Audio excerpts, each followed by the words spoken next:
আপনারা দেখেছেন বাংলাদেশ একটি অদ্ভুত রাষ্ট্রে পরিণত হয়েছে। অদ্ভুত কেন বলছি, এই রাষ্ট্রের বিচার বিভাগের প্রধান বিচারপতি ওবায়দুল হাসান যখন ছিলেন তখন নাকি প্রধান বিচারপতির চেয়ার কলঙ্কিত হয়েছিল। অ্যাপিলেট ডিভিশনের 5 জন বিচারপতি যখন ছিলেন তখন বিচার বিভাগের চেয়ারগুলো নাকি কলঙ্কিত হয়েছিল। তাহলে যদি তারা কলঙ্কিত করে থাকে, তাহলে হাইকোর্ট ডিভিশনের যারা স্বৈরাচারের দোষর, ফ্যাসিস্টের দোষর ছিল, তারা চেয়ারে থাকলে কলঙ্কিত হয় না? তারা আজকে অবধি বহাল তবিয়তে বিচার বিভাগে এখনো বসে আছে। তাহলে কি আমরা প্রশ্ন রাখবো, এই স্বৈরাচারের দালাল ফ্যাসিস্টের দোষর বিচারপতিরা যারা চিহ্নিত, আপনারা সবাই নাম জানেন, আমরাও জানি, এবং সেই বিচারপতিরাও জানে, কারণ যিনি চুরি করেন তার মন কিন্তু জানে আমি চুরি করেছি। আমরা আজকে এই মানব বন্ধনের মাধ্যমে বলে দিতে চাই, তাহলে কোথায় সমঝোতা হলো, কোথায় তলে তলে কারা এগুলো ম্যানেজ হয়ে গেল? আমরা এই মানব বন্ধনের মাধ্যমে জানাতে চাই যে বাংলাদেশ সুপ্রিম কোর্টের দুর্নীতি বিরোধী এই আইনজীবী সমাজ শুধু হাইকোর্ট ডিভিশনের বিচারপতি নয়, আমরা লোয়ার জুডিশিয়ারিতে প্রায় 170 জনের তালিকা আমরা পেয়েছি, যারা কথায় কথায় রিমান্ড দিত, যারা বিরোধী মতের কোন আইনজীবী সাবমিশন রাখলে তাদের সাথে মিসবিহেভ করত। আমরা তাদেরকে চিনি এবং আপনারা দেখেছেন নয়া দিগন্ত পত্রিকায় তাদের নাম এসেছে। তো যাদের নাম পত্রিকায় আসে দলবাজ, দলকানা, দুর্নীতিবাজ হিসেবে, তারা আজ অবধি আজকে 5ই আগস্টের রক্তের বিনিময়ে আমরা শেখ হাসিনার বন্দুকের নলের মধ্যে থেকে আন্দোলন করেছি। আজকে শেখ হাসিনা টিকে থাকলে আজকে আমাদের আশ্রয় আয়না করে। শেখ হাসিনা যদি টিকে যেত তাহলে আমাদেরকে হয়তোবা কোনো বদ্ধভূমি, কোনো কবরস্থানে আমাদের লাশ পড়ে থাকতো। জীবন মরণকে বাজি রেখে আমরা সংগ্রাম করেছি, লড়াই করেছি।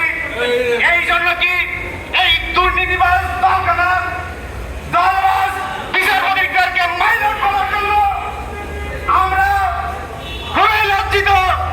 আমরা আজকে এই সভার মাধ্যমে ধিক্কার জানাই, অবিলম্বে আপনাদের মিনিমাম লজ্জা থাকে, আপনারা যদি বেহায়া না হন তাহলে এই বিচারকে কলঙ্কিত মুক্ত করুন।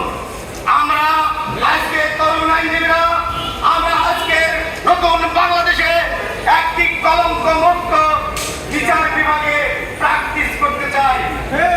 এই বিচার বিভাগ রাষ্ট্রের 3টি অঙ্গের এক অন্যতম একটি গুরুত্বপূর্ণ অঙ্গ। আমরা কোন দুর্নীতিবাজ, কোন দলবাজ, দলকানা, আওয়ামী লীগের পদারি সাবেক নেতাদেরকে মাইলট বলতে পারবো না। এটা আমাদের সাফ কথা। আপনারা কোথায় কোথায় কন্টেন্ট দিতেন, আজকে আমরা এখানে সবাই এসেছি, সবাইকে কন্টেন্ট দেন। আমাদের আশরাফ ভাইয়ের বিরুদ্ধে কন্টেন্ট দিয়েছিলেন, কোথায় গেল আপনাদের কোথায় কোথায় কন্টেন্ট? এখন দেন দেখি। দিন বদলায় গেছে, আপনারা বদলাবেন না। আমরা আরো আজকে সবার মাধ্যমে যেটা জানাতে চাই, আপনারা মামলা শুনতে পারবেন না। তো কোন সময় জমানেন কেন? আপনি জানেন না আপনি কয়টা মামলা শুনতে পারবেন? আপনি মামলা বেশি করে জমা নিয়ে বেঞ্চ অফিসারকে আইন করে দিচ্ছেন। 5,000-10,000 টাকা দিয়ে মামলা লিস্টে আসতে হচ্ছে। এই জন্য কি মুখ্য সাহিত্যের বক্তব্য দিয়েছে বেঞ্চ অফিসারদেরকে ঘুষ দেওয়ার জন্য? কারা এগুলো করছে? এগুলো স্বভাব বদলে যান, না হলে আপনাদের অবস্থাগুলো ভয়াবহ করে নিতে হবে। আমরা কিন্তু এই দুর্নীতিবাজ যারা বেঞ্চ অফিসার আছে তাদেরকে তোদের থেকে চামড়া উঠাই দেবো। একটা জিনিস মনে রাখবেন, 16 বছরের ফ্যাসিস্ট শেখ হাসিনাকে আমরা ভয় পাই নাই। কোন প্রকার দুর্নীতি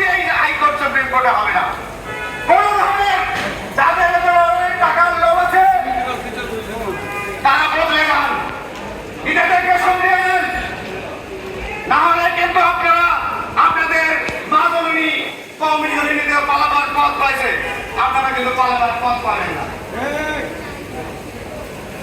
আর কথা বাড়াবো না, এখানে অনেক সিনিয়র আইনজীবীরা আছেন, আমি হয়তো অনেক বেশি বলেছি। আমার এই ভাষা হচ্ছে পুঁথিবাদের ভাষা। পুঁথিবাদের ভাষায় কোনো ব্যাকরণ থাকে না। আমার কথা বলার সময় কোনো ব্যাকরণ ছিল না। যাদের বিরুদ্ধে বলেছি তারা ব্যাকরণ মানে না। আর আমি আজকের এই সভার মাধ্যমে এই সভার উপস্থিত যারা আছেন তাদেরকে অনুরোধ করব, এই আন্দোলন লাগাতার রাখুন। আমরা আজকে আন্দোলন করে এখানে যেন কেউ আবার মেরে না হয়। আমরা আজকে আন্দোলন শুরু করে কেউ যেন এখান থেকে কোনো ভয়, কোনো লোভে পড়ে কিছু বলা হয়, এই আমার অনুরোধ রইল। আপনারা লাগাতার আন্দোলন করেন। আমরা গণ অধিকার পরিষদের পক্ষ থেকে, বিভিন্ন পক্ষ থেকে, বাংলাদেশ আইনজীবী অধিকার পরিষদের পক্ষ থেকে আপনাদের সাথে আছি। আর একটি কথা বলে শেষ করব, সেটি হচ্ছে যে আপনারা আজকেই কঠোর কর্মসূচি ঘোষণা করেন। কঠোর কর্মসূচির মাধ্যমে এখানে আমি এও আহ্বান জানাবো, আপনারা আইনজীবীরা এই আন্দোলনে সোচ্চার থাকুন। দেখবেন এক সময় ছাত্র জনতা আপনাদের সাথে সংগঠিত হবে। ধন্যবাদ সকলকে। বিজ্ঞ আইনজীবী বন্ধুগণ, আজকে যে আমরা বিষয় নিয়ে আন্দোলন শুরু করেছি, এদেশের 20 কোটি জনগণের একমাত্র বাংলাদেশ, একমাত্র সুপ্রিম কোর্ট। এখানে জনগণের আশা আকাঙ্ক্ষা একটা দুর্নীতিমুক্ত বিচার অঙ্গন থাকবে, দুর্নীতিমুক্ত বিচার বিভাগ থাকবে। আজকে এখন পর্যন্ত সেই বিচার বিভাগের দুর্নীতিবাজ বিচারকরা এখনো বহাল তবিয়তে আছেন।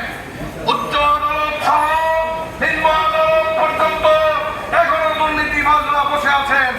এই দুর্নীতিবাজ বিচারকদেরকে বিচার আসনে বসিয়ে রেখে কিভাবে সেই নতুন বাংলাদেশের স্বপ্ন আমরা দেখছি, কিভাবে আজকে শত শত শহীদের রক্তের বিনিময়ে যে অর্জিত, যে আমরা বলছি যে দ্বিতীয় স্বাধীনতা, সেই স্বাধীনতা কিভাবে আমরা ভোগ করব।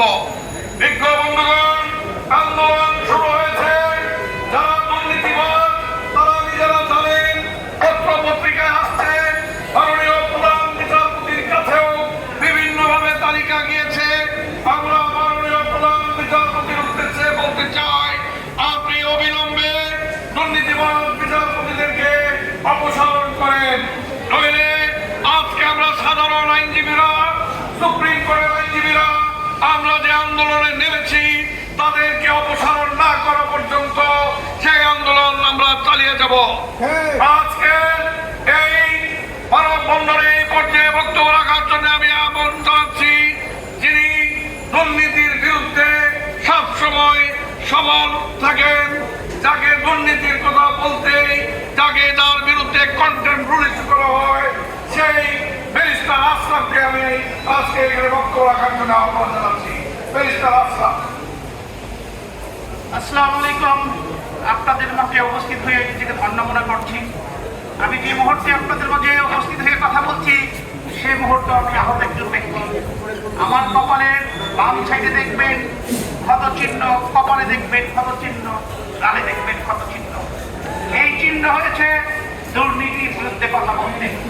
কিন্তু দুঃখজনক হলেও সত্য, আজকে যে কথা বলছি এখানে কিন্তু আমার গলা চেপে দেওয়া হয়েছে, আমাকে আন্ডারটেকিং দিতে হয়েছে। আমি সব ব্যাপারে কথা বলতে পারবো না, সব ব্যাপারে কথা বলতে পারবো না, কথা বলবো না। কিন্তু এক ব্যাপারে কথা বলতে হবে, সেটা হচ্ছে বাংলাদেশ।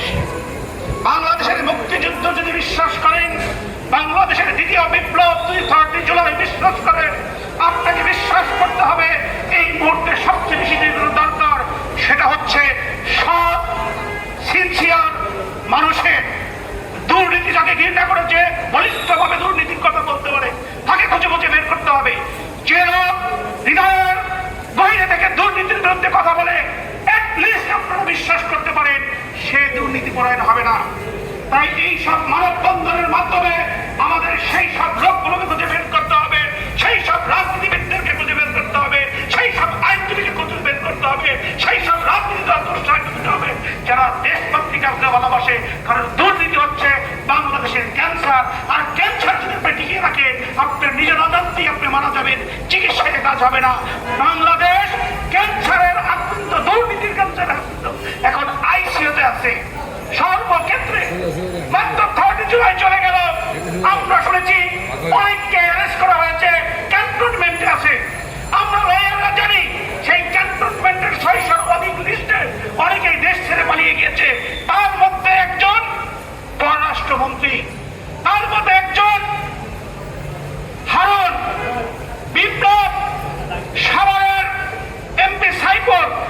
কিভাবে যায়? এদের বিরুদ্ধে যদি সোচ্চার না হয়, দুর্নীতির বিরুদ্ধে যদি সোচ্চার না হয়, কখনোই বাংলাদেশের মানুষ স্বাধীনতার স্বাদ পাবে না। ওই মুক্ত ইয়ামিন সাহিত্যের মৃত্যু তাদের আত্মা আমাদের কখনো মাফ করবে না। তাই আশাবাদ ব্যক্ত করি, যে ক্ষেত্রে যেখানে থাক, দুর্নীতিবাদ কখনোই কারো আপন না।